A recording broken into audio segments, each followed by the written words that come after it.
One of the topics of conversation that comes up quite often here in the clinic when I'm working with my late diagnosed adults is the grief of what would my life have been like if I had gotten the diagnosis when I was a kid.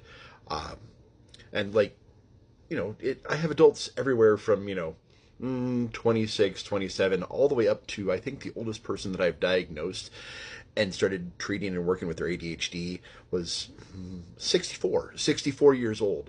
They found out at 64 they had ADHD, and we got them some psychoeducation, and we got them some tools, and we got them some medication, and now things are amazing for them. And they look back. I actually just saw them the other day, which is why I'm doing this video. They look back and they're like, man, what would my life have been like as a child if I had gotten my diagnosis then? And I said, well, for starters, back then, you were still a girl, which means that you probably would have been overlooked in the first place, or it would have even been poo-pooed, or they would have given you an anxiety disorder diagnosis instead of ADHD, because back when you were a kid, ADHD was still a diagnosis of little boys that you grew out of. Yes, they believed we grew out of ADHD. Also, understanding that it wasn't until 1990 that ADHD was recognized by the Americans with Disabilities Act as something that needed to be addressed and have accommodations.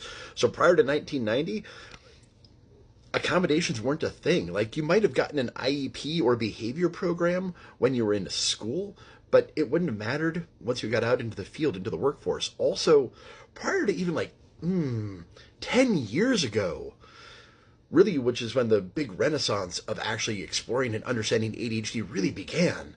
Prior to that, the primary treatment for ADHD was a diagnosis and medication and a kick out the door.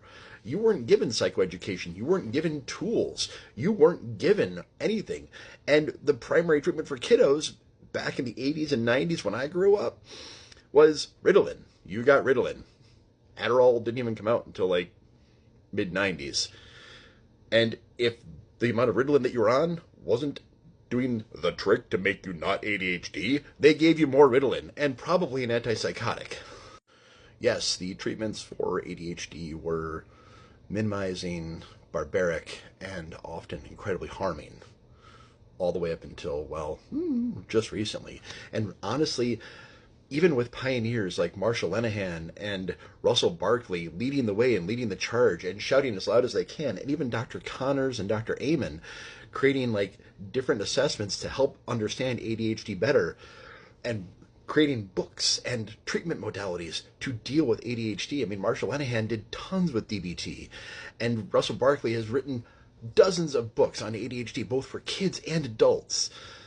But even so, even with all that, really,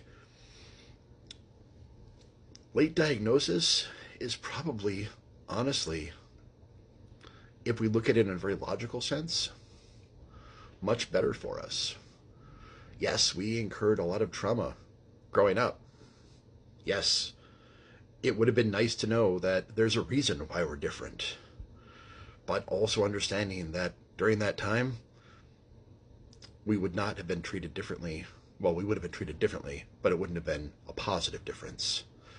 So understanding that now is the best time to learn about ADHD and to understand ADHD.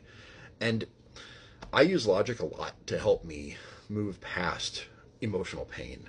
If I can find good, solid reasons for it, I feel much better about it. So, I don't know. Does this video help? Maybe? Maybe it made you mad. Let me know in the comments.